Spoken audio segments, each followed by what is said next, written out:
caso, o sea, ni disciplinándolo escuchaba con inteligencia. Próxima diapositiva.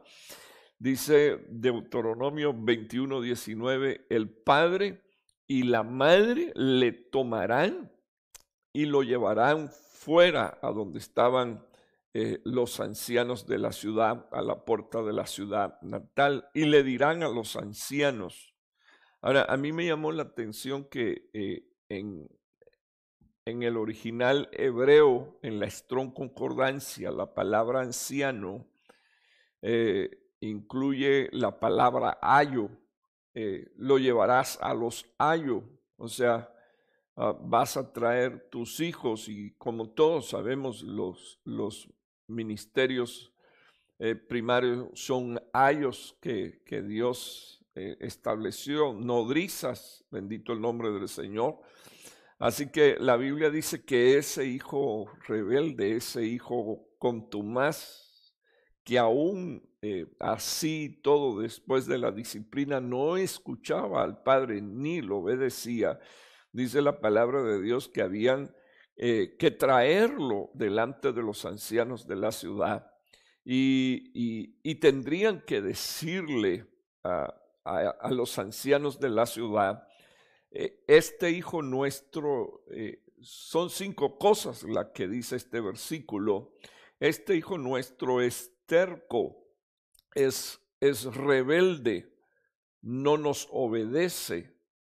El número 4 es un glotón, y a mí me gustaría que usted subrayara en su Biblia la palabra glotón, no solo por la glotonería, sino porque la palabra que se traduce del original hebreo glotón también significa hijo indigno o pródigo.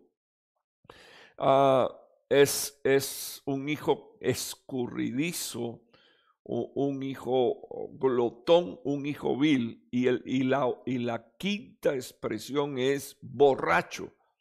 Ahora, me está llamando la atención de este versículo o de estos dos diapositivas que acabo de compartir con ustedes.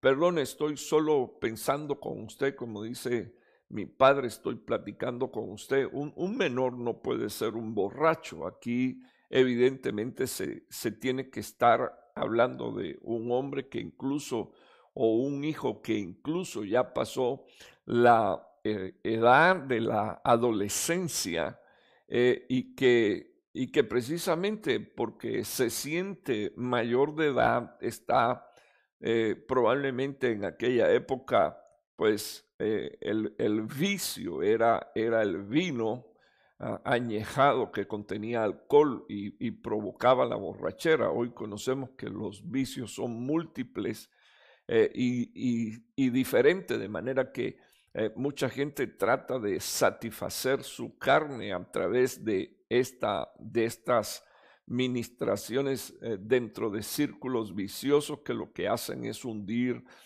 al hombre en mayor pecado, en mayor maldad, pero también en ansiedades, en depresiones. Y una de las cosas que yo quiero llamar la atención en estos versículos, estoy en el de Deuteronomio 21:20, es que los padres tenían que venir al ayo, venir a los ancianos de la ciudad, y había que declarar lo que este hijo estaba haciendo.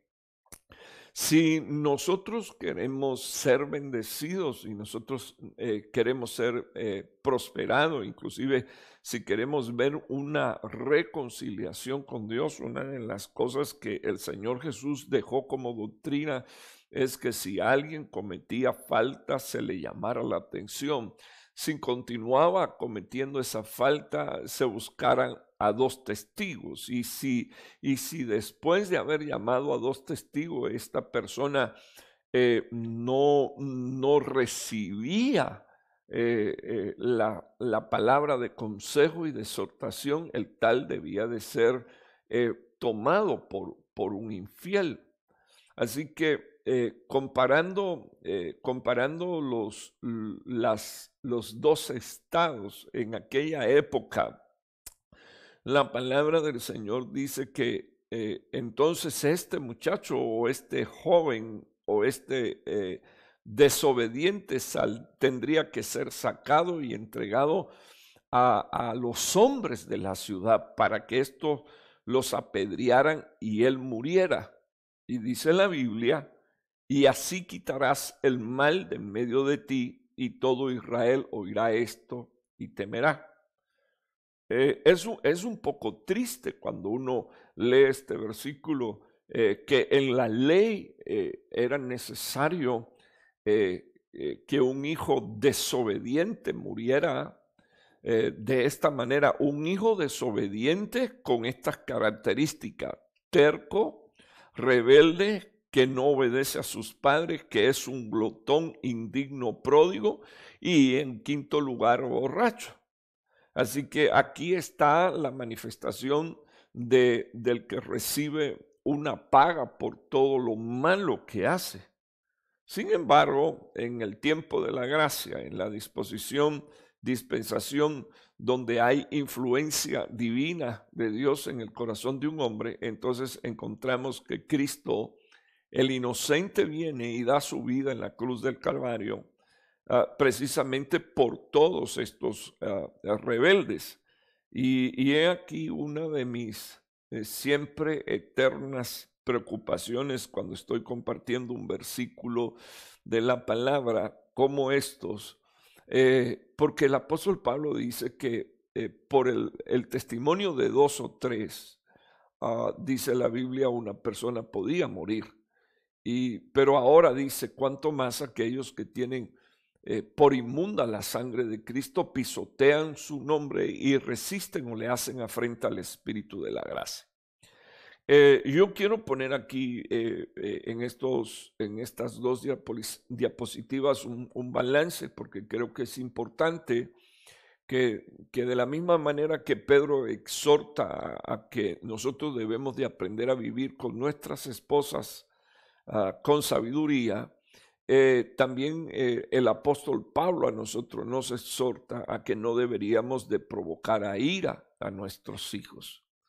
¿Hasta dónde puede ser una cosa innata la rebeldía en un hijo? Pues permítame comentarle que por naturaleza nosotros cargamos una naturaleza pecaminosa, una naturaleza y una raza caída, pero la palabra de Dios nos ha hecho entender que si hemos sido bautizados, deberíamos de morir al pecado y resucitar, como dice la palabra de Dios, en novedad de vida. Así que una de las experiencias que todo hijo de Dios debería de disfrutar es un nuevo nacimiento en Cristo Jesús, de manera que si alguno está en Cristo, dice la palabra de Dios, nueva criatura es. Ahora bien, recordando el último versículo que mencioné, Pablo dice, Padre, no provoquéis a ira a vuestros hijos. Así que hay una manifestación de rebeldía probablemente en nuestros hijos, pero evidentemente este se agrava por varios componentes, pero yo solo quiero mirar el factor padre en este caso, porque una de las cosas que advierte Pablo, reitero, es que los padres no deben de provocar a ira a sus hijos. Entonces, en mi próxima diapositiva, mis próximas dos diapositivas, y ahí sí le voy a pedir a los que me están ayudando que tratemos de, si la quitamos, volverla a poner lo más rápido posible, porque yo sé que están ustedes mirando mi rostro, pero una de las cosas que ayudarían a evitar la rebelión en nuestros hijos es desvincular nuestra historia personal con la de ellos. Disculpen, creo que nos salimos aquí. En un segundo estamos otra vez. Desvincular la historia, nuestra historia personal, de la de ellos. O sea, cada persona es un ser integral, espíritu, alma y cuerpo. Si en algún momento nosotros ponemos una presión añadida, es porque nosotros evidentemente los que fuimos perdonados y fuimos rescatados de nuestra vana manera de vivir, quisiéramos evitarle a nuestros hijos conflictos y por supuesto evitarle también problemas futuros por nuestra experiencia vivida. Sin embargo, una de las cosas que nosotros deberíamos de hacer es desvincular nuestra historia, la personal de nuestra vida, desvincularla de la de ellos para tratar de corregir o de disciplinar. Más bien contar nuestra historia en los momentos donde todo está bien y que sencillamente ellos escuchen qué éramos, de dónde Dios nos sacó y de las cosas que Dios nos libró. Ahora, en segundo lugar, usted tiene ahí en su pantalla, deberíamos deberíamos de evitar el comparar a nuestros hijos con los demás. Al comparar a nuestros hijos con los demás, evidentemente no vamos a querer compararlo con gente mala, sino que vamos a querer compararlo con gente que probablemente han madurado o han alcanzado una estatura mayor que la que tiene nuestro hijo. Así que una de las cosas que no deberíamos de hacer es ponerle etiquetas a nuestros hijos. Generalmente esto incomoda y molesta, especialmente cuando uno en lo más profundo de su corazón entiende que está pasando por una lucha o por una batalla espiritual. En tercer lugar, uno debe de entender cuáles son sus pautas de socialización. Y puse ahí pautas de socialización porque nuestros hijos tienen que ir a la escuela.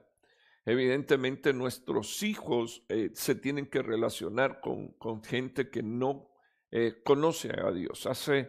Hace algún tiempo le pregunté a varios adolescentes en la iglesia, les hice una pregunta, le dije, ¿quién de ustedes tiene compañeros cristianos? Al menos usted conoce a algún cristiano en su aula, en su escuela, y casi todos, por no decir todos, me contestaron que no.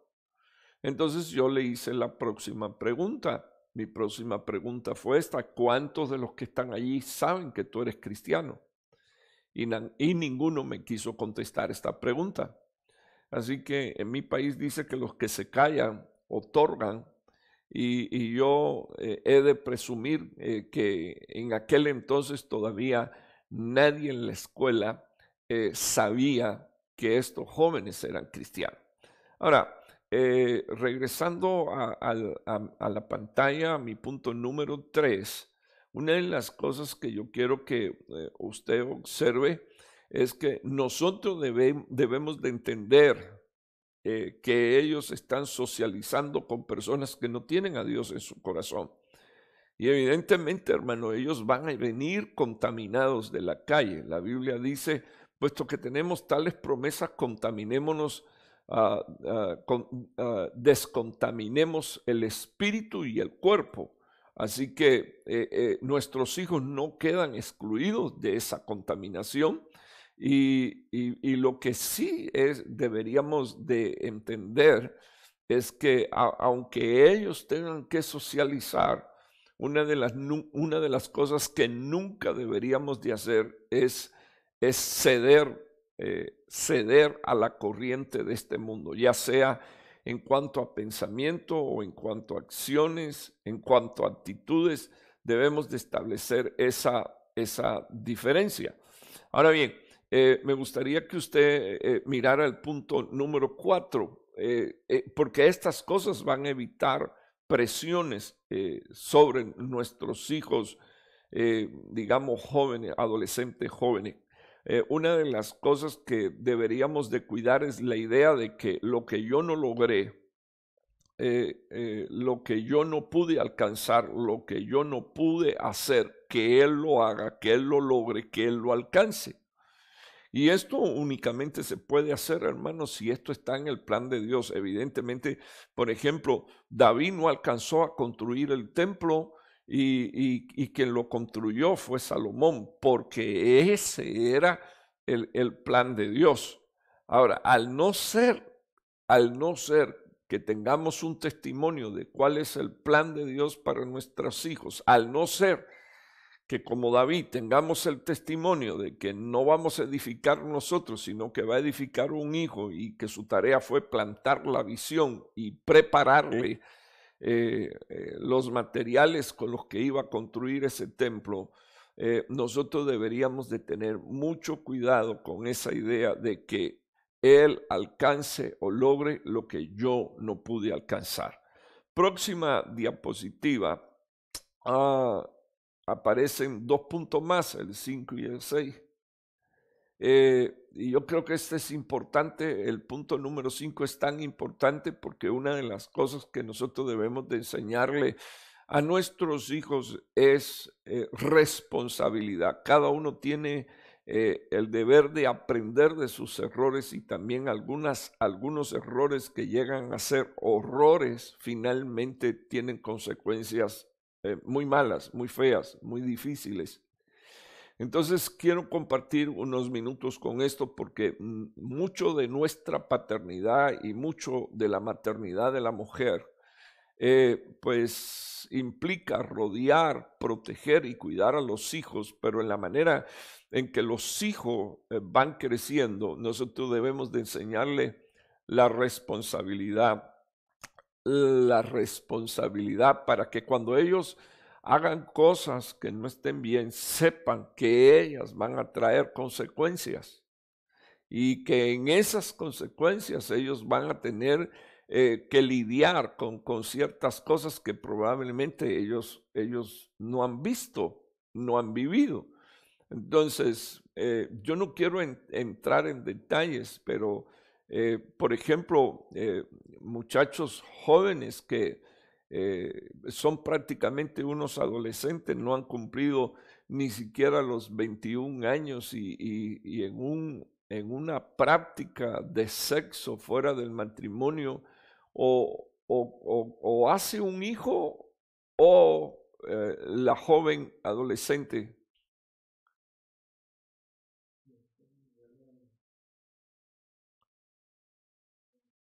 la joven adolescente finalmente esto queda en una situación de gravidez o de embarazo. Son cosas que nuestros hijos deberían de aprender, incluso aún cuando ellos violan la ley, ellos deben de saber que si son atrapados en algún delito, finalmente, aunque papi y mami no quieran, ellos tendrán que asumir sus responsabilidades y las consecuencias, aunque esto a nosotros nos cause dolor. Sin embargo, le quiero explicar a los padres que esto es algo para lo que muchas veces nosotros no preparamos a nuestros hijos. Así que yo me imagino, recurriendo a los versículos anteriores, que cuando un padre determinaba obedecer la ley, una de las cosas que sucedía era que avergonzaba al hijo definitivamente. Lo avergonzaba cuando lo traía delante de los ancianos y desnudaba cuál era el espíritu y el carácter con que este joven se movía dentro de la casa y dentro del hogar. Ya los mencioné, estoy retrocediendo para que usted los vea. El padre era quien tenía, el joven en este versículo no estaba confesando su pecado, sino que era el padre el que estaba desnudando su pecado y diciéndole al ayo o al anciano, mi hijo es un terco, es rebelde, no nos obedece, es un glotón y encima de eso es un vicioso. Ahora, Yo estoy hablando de cómo quebrar este poder. Y yo creo que lo primero que Cristo hizo, y ya lo mencioné, fue dar su vida en la cruz del Calvario. Pero al mismo tiempo estoy diciendo que los padres en ocasiones, sin darse cuenta o quizás en su anhelo de que su hijo sea un mejor hijo, lo expone a presiones, pero lo expone a presiones dentro del hogar. Así que en esta diapositiva última que presenté, que es el punto número 5, una de las cosas que ayudará a tu hijo a madurar es ser responsable de lo que está haciendo. Y el número 6, yo estoy poniendo aquí, las emociones no deben de boicotearnos. Así que cuando estoy poniendo esto es porque emocionalmente hablando, los padres responden de forma equivocada. E inclusive de acuerdo a la edad de nuestros hijos, así es como también nosotros deberíamos de reaccionar. Lo que sí estoy seguro como padre, que a la luz de la palabra de Dios, nunca uno debería de tolerarle pecado a los hijos. Así que tenemos a un sacerdote llamado Elí, a quien cuando Dios le reclamó, Dios le dijo, por cuanto no estorbaste a tus hijos, yo también te desecho a ti y te echo del sacerdocio. Así que es fundamental, hermanos, estoy dejando estos 6 punticos rapidito porque tengo el anhelo de poderle ayudar y que usted pueda ser equilibrado a la hora de enseñar y de ministrar a sus hijos. Próxima diapositiva, yo quiero que usted vea rápido lo que dice la Biblia acerca de Job. Dice que sus hijos solían ir y hacer banquetes en la casa de cada uno de ellos por turno. Así que si usted lee versículos anteriores y está mirando mi diapositiva también, ellos tenían 7 hijos varones y tenían 3 hijas mujeres. Dice la palabra del Señor que todos ellos hacían banquete por turnos, y dice la Biblia que estos banquetes duraban días. Cuando usted lee el versículo 5, dice la palabra de Dios que estos banquetes duraban días. Así que Job, dice la palabra de Dios, hacía algo. Lo primero que yo quiero que usted vea en el versículo 5 es que Job los enviaba a buscar, los mandaba a buscar.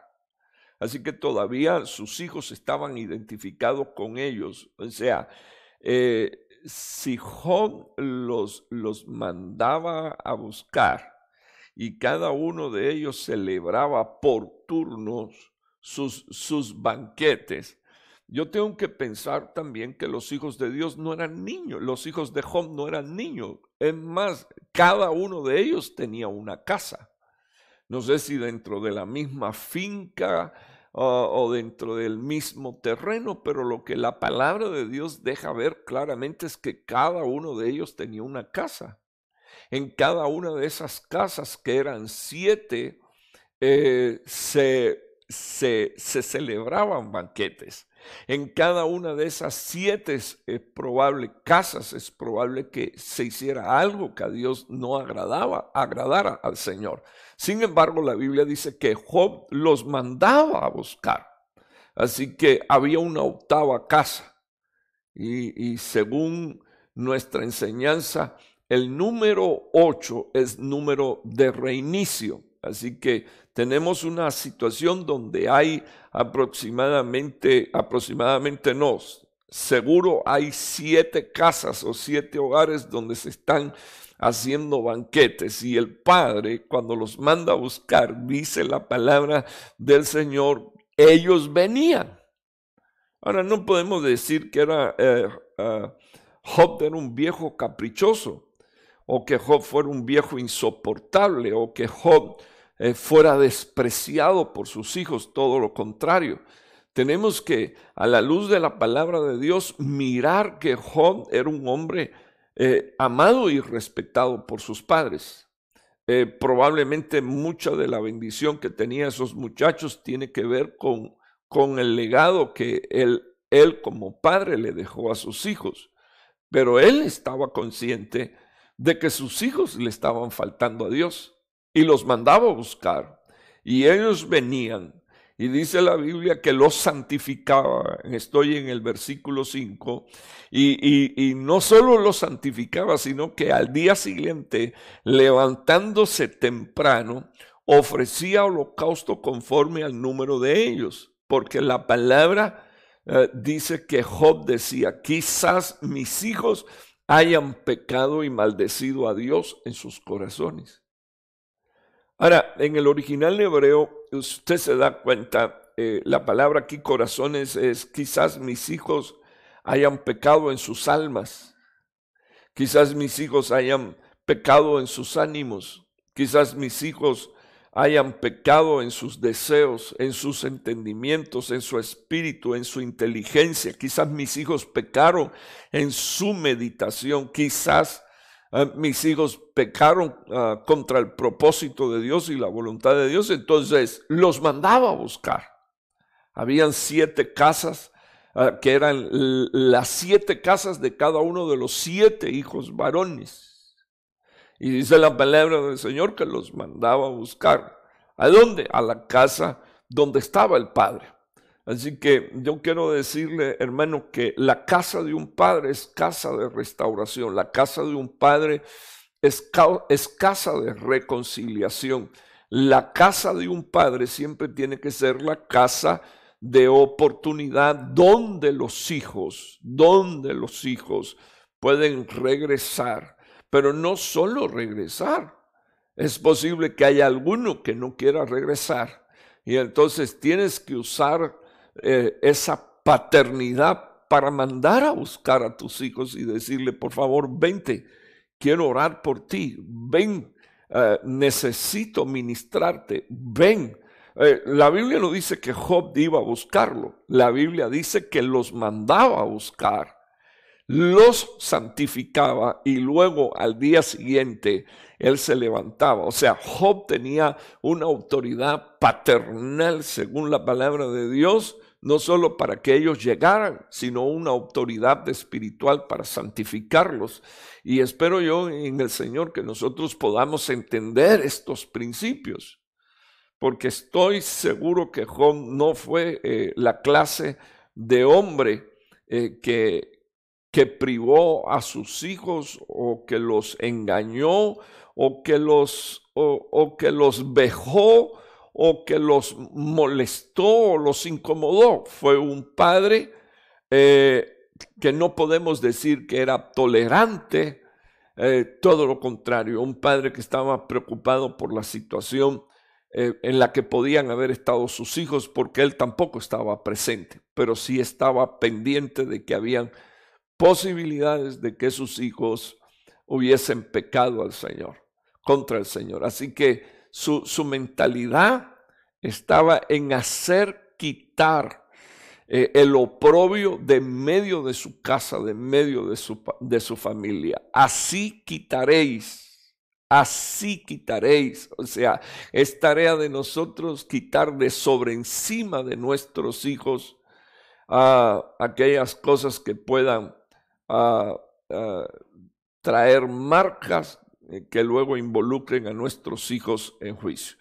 Quiero presentar la próxima diapositiva y quiero mencionar lo que dice Proverbios 13:24. El que escatima la vara odia a su hijo, mas el que lo ama lo disciplina con diligencia. Entonces, déjeme explicar unos minutos este versículo. ¿Qué cosa es escatimar? Es restringir, abstenerse, ahorrar o retener, dice la Biblia. Ahora, ¿qué cosa es vara? La vara aquí se pudo traducir para castigar, pero también para escribir. La vara se usaba para luchar, pero también se usaba para gobernar. Es un báculo, es un cayado, y los cayados lo usaban los pastores también es un cetro y significa familia y gobernador.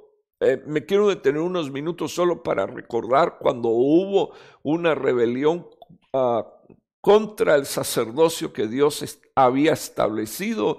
Moisés dijo que cada uno traiga una vara, la vara que representaba a cada una de las tribus de Israel, y donde la vara que florezca, esa será la tribu, esa será el pueblo, ese será los que Dios escogió.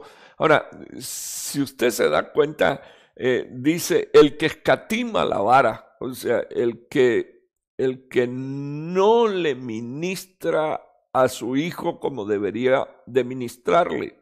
Y aquí entra el pensamiento familia, lo odia. Así que un padre que no disciplina, dice la palabra de Dios, un padre que no piensa en la familia, un padre que no usa el callado para pastorear, dice la palabra de Dios, es un padre que odia a su hijo. Yo no estoy hablando aquí de maltratos físicos, yo no estoy hablando aquí de maltratos verbales, no estoy aquí hablando de abusos de autoridad, pero sí quiero poner en una balanza el hecho de que si usted se abstiene de castigar a sus hijos. He escuchado un sinnúmero de padres decirme a mí, mi hijo ya tiene 18 años, ¿qué voy a hacer? Entonces, pareciera ser que cuando uno está hablando de la vara, lo primero que piensan los padres hispanos es que uno lo está invitando a tomar un trozo de palo y con un palo caerle encima. Pero la vara representaba algo. Para empezar, cada una de las varas tenía nombre. O sea que cada una de las familias tienen un carácter, tienen una distinción. Mi Biblia dice que tanto las familias del cielo como de la tierra toman nombre de Él, porque Él les da nombre.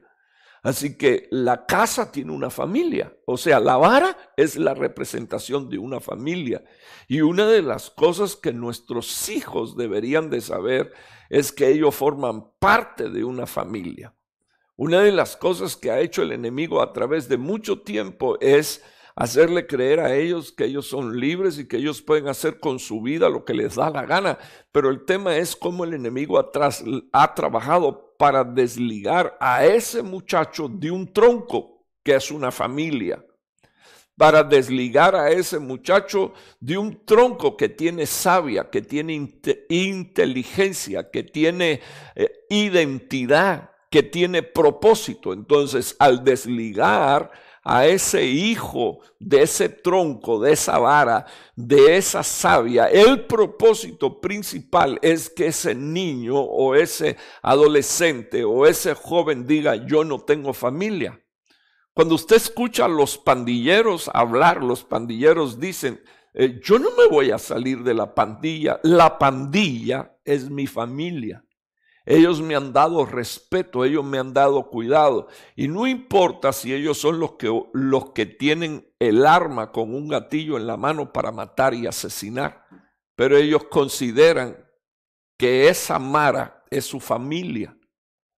Ahora, yo quiero regresar aquí al versículo. El que escatima la vara odia a su hijo. O sea, el que no usa el callado, el que no escribe en el corazón del hijo, el que no lucha espiritualmente por el hijo, el que no usa la autoridad para gobernar, la autoridad que Dios le ha dado para gobernar. La Biblia dice: odia a su hijo.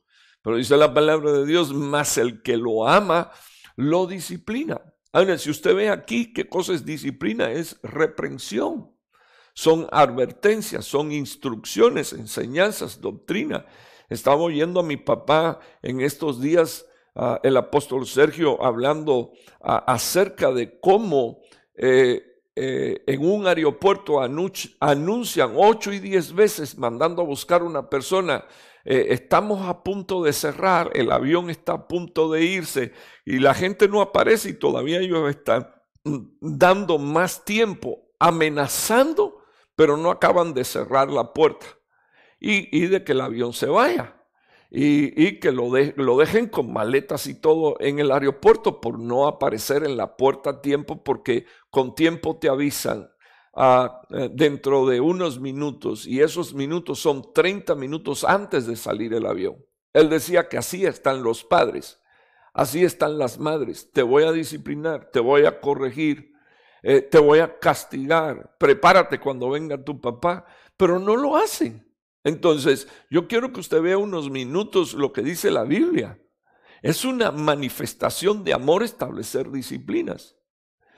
Ahí está la reprensión, la advertencia, la instrucción, la enseñanza y la doctrina. Y eso hay que hacerlo con diligencia. Así que si usted mira el próximo versículo que aparece en mi diapositiva, que es el versículo 25, Proverbios 13, 25, a continuación del 24, dice, el justo come hasta saciar su alma. Así que una de las cosas que yo quiero compartir con los que me están escuchando es que un hombre justo trata de alimentar primeramente su alma, que su alma sea saciada. La visión de un hombre que es padre no puede ser trabajar y proveer para traer dinero a la casa únicamente, porque los justos aprendieron a saciar primeramente el alma, pero dice la Biblia que el vientre de los impíos sufre escasez. Así que pongamos un termómetro en tiempos difíciles y entendamos que nuestro deber es amar a nuestros hijos, sobre todo porque ellos no nos pidieron nacer. Ellos nacieron por la voluntad de Dios y también por nuestra voluntad. Próxima diapositiva. El Señor dijo estas palabras. Deuteronomio 11:18 a Moisés le dijo esta palabra. Graben pues estas mis palabras en vuestros corazones.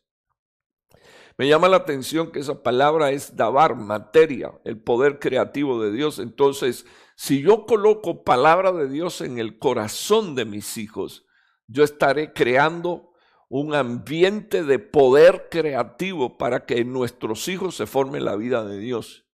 Una de las debilidades de la iglesia hoy es la falta de comunión que tienen los padres con los hijos y la incapacidad de poderse comunicar con ellos, sencillamente porque hemos descuidado la labor más importante, que es la de ministrarle la palabra de Dios a sus corazones, ministrarle la palabra de Dios al alma, a su ánimo. Cuando nuestros hijos estén en ardores, hay que ministrarle la palabra. Cuando nuestros hijos tengan deseo, hay que ministrarle la palabra. Cuando nuestros hijos empiecen a demostrar entendimiento, hay que ministrarle la palabra. Cuando nuestros hijos comiencen a hacer planes, hay que ministrarle la palabra para que los planes de ellos no sean los planes de ellos, sino los de Dios. Hay que ministrarle la palabra. Entonces Dios dijo, graben pues estas mis palabras en vuestros corazones. Así que primero nosotros los padres. Pero si usted se da cuenta, es algo que vamos a tener que compartir con nuestros hijos. Entonces dice, graben estas mis palabras en vuestros corazones y en vuestras almas. Átenlas como una señal a vuestra mano y también, dice la Biblia, serían insignia delante de nuestros ojos. La próxima diapositiva, y es la última diapositiva que quiero que usted vea, dice la palabra del Señor, que esas palabras tendrían que estar en nuestro ánimo, en nuestro ardor, en nuestro corazón, en nuestros pensamientos, en nuestros sentimientos, en nuestra voluntad. Si nosotros aprendemos a vivir en ese orden, entonces vamos a poder bendecir a nuestros hijos con los mismos principios, porque cuando usted lee Deuteronomio 11:19 y usted lo tiene en su pantalla, dice la palabra de Dios, y enséñalas. O sea, enseñar es una manera de aguijonear, enséñala. Y dice la Biblia, haciendo la vara un incentivo oriental. O sea, la vara no era solo para golpear, la vara era para guiar, escayado.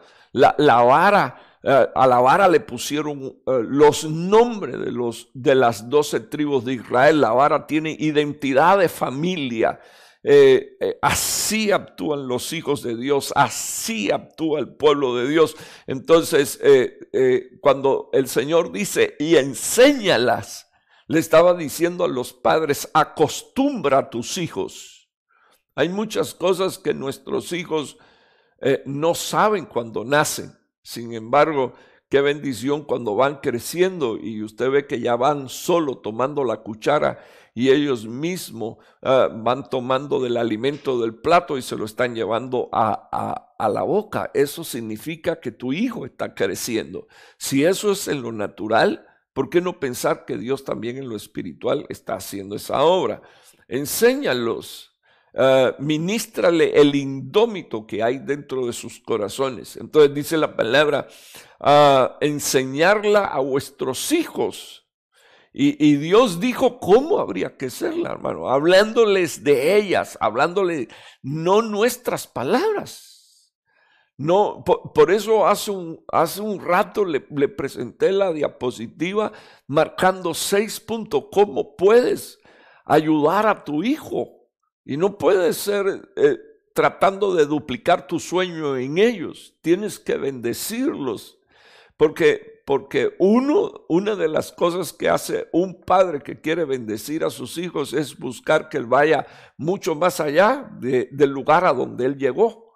Pero para eso tiene que estar Dios presente y para eso tiene que estar el plan y el propósito de Dios. Entonces Dios dijo, háblale de ellas. Entonces, yo quiero que usted observe Deuteronomio 11:19, lo están poniendo en su pantalla. Dice, número 1, cuando te sientes en la casa. Sin embargo, generalmente cuando nos sentamos en la casa tenemos un celular en la mano y de paso tenemos un televisor encendido. Y pasa una semana y otra semana y no le estamos hablando a nuestros hijos. Dice cuando te sientes en tu casa, así que incluso tienes que hacer tiempo para sentarte en tu casa y eso cuando tú pones en el original hebreo esa palabra no es una estructura, es siéntate con tu familia, siéntate con los tuyos. Y yo creo, hermano, que en el año de la reconciliación, no sé si usted va a entender esto que le voy a decir, pero esto no es que se truenan los dedos y ya suceden las cosas.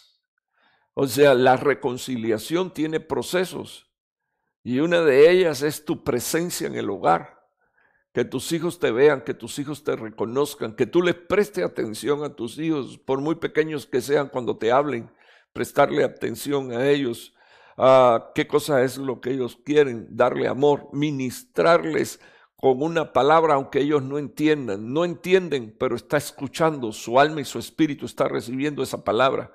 Así que el Señor dijo, cuando te sientes en tu casa y cuando andes por el camino, o sea, cuando andes en tu carro, en tu auto y los lleves sentado en el carro, no desperdicies la oportunidad.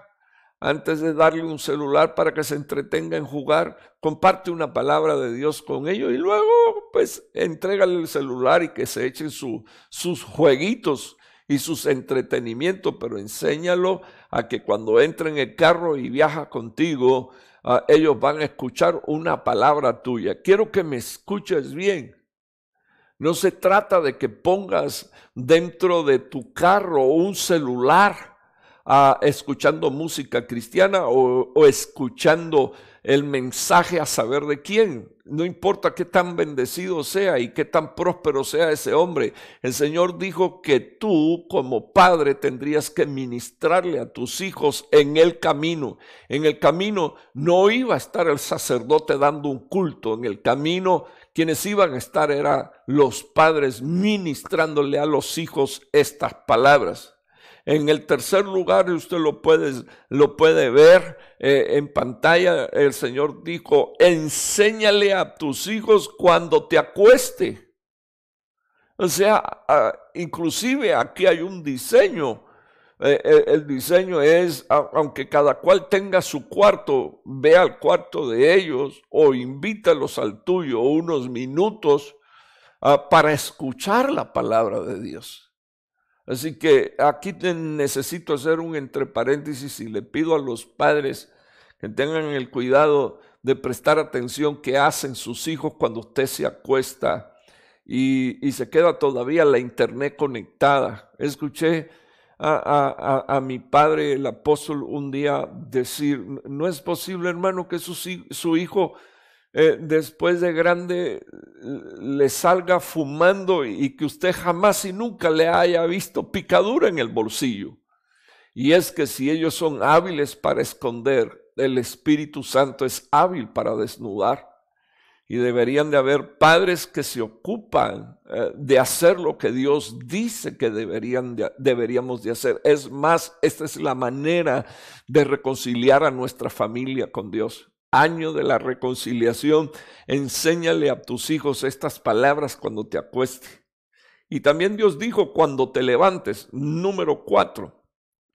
Me llamó la atención el versículo 20 que dice, y escríbela en los postes de tu casa. O sea, y luego dice, y en las puertas, quizás habría que dedicar un tema entero para hablar de qué cosas son los postes. Eran 2 postes los que sostenían la puerta.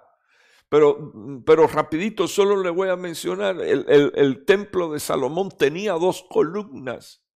El número 2 en la Biblia siempre representa el testimonio, o sea, escríbela en los 2 postes de tu casa, escríbelas para que haya testimonio dentro de tu casa, para que tú después no seas avergonzado ni como padre ni como madre, sino escríbelas y que queden como un testimonio en tu casa, en los postes de tu casa, no en los postes de la casa de tu vecino, sino de tu casa. Y dice la Biblia, y en tus puertas. Y todos los que estamos aquí sabemos, hermanos, que los oídos son puertas, que los ojos son puertas, que la boca son puertas, que las manos son puertas, que la mente son puertas. Entonces, escríbelas también en las puertas, dice la Biblia, ¿para qué? Versículo 21 está en su pantalla, para que tus días y los días de tus hijos sean multiplicados.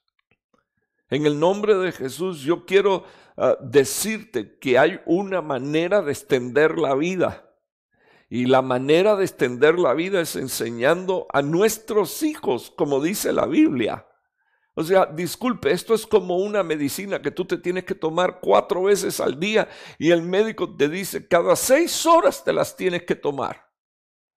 Te guste o no te gustes, tú quieres salud.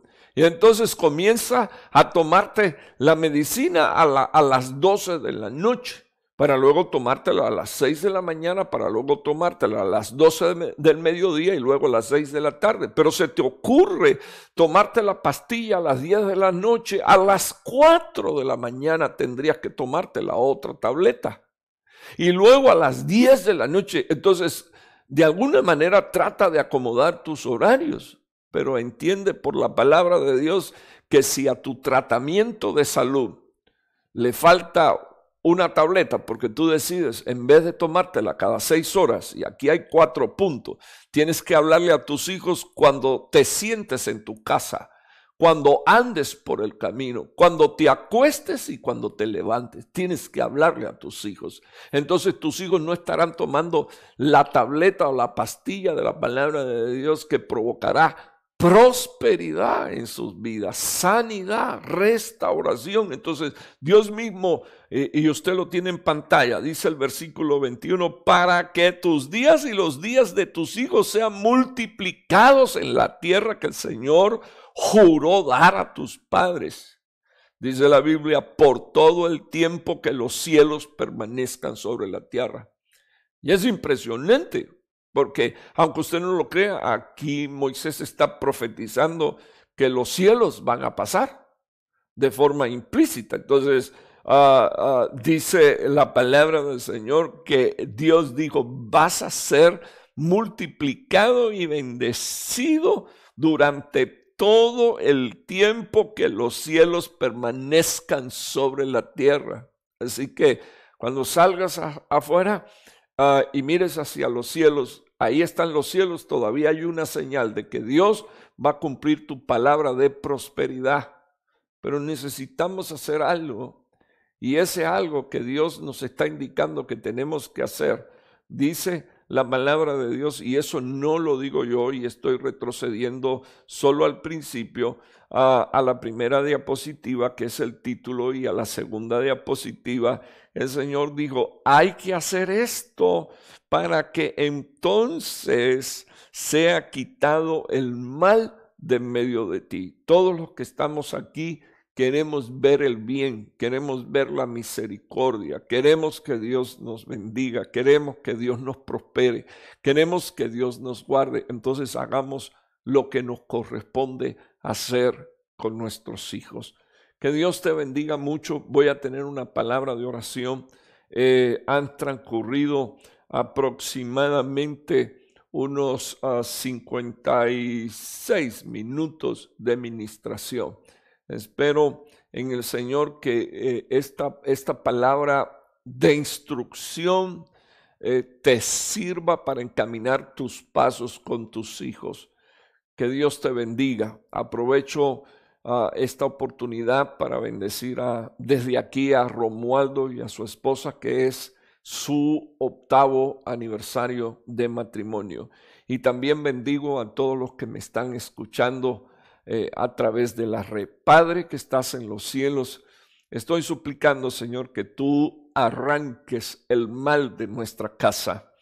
Definitivamente, Señor, oh Dios, tú puedes hacer un milagro, pero al mismo tiempo te estoy pidiendo, Señor, oh Dios, que hagamos la tarea que nos corresponde hacer, Señor, con nuestros hijos.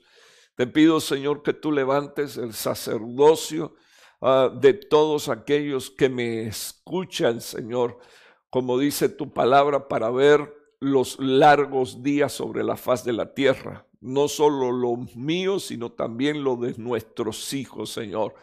Por favor, te estoy suplicando desde aquí que tú envíes una palabra de bendición sobre cada familia, los que están escuchando, los que están oyendo, que empecemos, Señor, por identificar las áreas en las que nosotros necesitamos ministrar sin provocar a ira a nuestros hijos, pero al mismo tiempo sin hacer concesiones, Señor, oh Dios, al mundo, Señor, oh Dios, y también a la rebelión. Te lo pido en el nombre de Jesús. Bendigo a Romualdo y bendigo a su esposa en su 8º aniversario, y te estoy suplicando, Señor Jesús, que tú tengas misericordia y bendigas a todos los que están bajo el sonido de mi voz. Gracias, Padre. Amén y amén. Antes de despedirme, hermano, también quiero decirle a todos ustedes que habíamos planificado vernos el viernes a las 8 de la noche, pero esta semana, hablando de mañana, día miércoles, continúa el retiro virtual dirigido por nuestro apóstol, y en este caso mi padre, el apóstol Sergio Enrique, respetando la disposición de él y continuando la línea con amor, con disposición. Les estoy dejando saber primero que mañana van a haber culto todos los días, y usted lo único que tiene que hacer es conectarse, ya sea con Ministerio Zona 5. Yo sé que van a haber muchas personas transmitiendo esta actividad. Va a ser miércoles, va a ser jueves en el tiempo de pastoral. Van a haber muchos pastores ministrando, y mi padre también va a cerrar a la noche con esta actividad. Y el viernes todos los ministros que van a estar ministrando van a ser mujeres, y ahí incluyo a la pastora Rebeca, mi esposa, que va a estar compartiendo la palabra de Dios en la mañana. En el horario de la mañana creo que son 8:30 de la mañana de Guatemala. Entonces nos conectamos y el viernes yo no me voy a conectar, el viernes yo no voy a ministrar porque tampoco quiero que, aunque estaba planificado, no quiero que nadie nos acuse y no serle de piedra de tropiezo, porque evidentemente comienzo yo un culto y más de uno va a sentir que lo estamos haciendo en oposición y ese no es nuestro espíritu. Entonces espero con la ayuda del Señor que nos podamos ver el domingo. El domingo nos volvemos a conectar y a partir de las 11 de la mañana estaremos compartiendo la palabra. También tengo que hacer la aclaración que desconozco qué cosa es lo que pasó con Facebook, pero el tema del domingo fue borrado y no solo el mío, sino el de muchas personas que inclusive lo están publicando en la red. Primero Dios nos sea repuesto y que el Señor nos ayude si detrás de esto también hay una mano maquiavélica queriendo esconder o hacer desaparecer la palabra de Dios de la red. Que el Señor te bendiga gratamente, que tengas un descanso feliz, bendito el nombre del Señor, que duermas bien y que tengas sueños y visiones que vengan de parte de Dios. Que Dios te guarde. Amén. Hasta el domingo.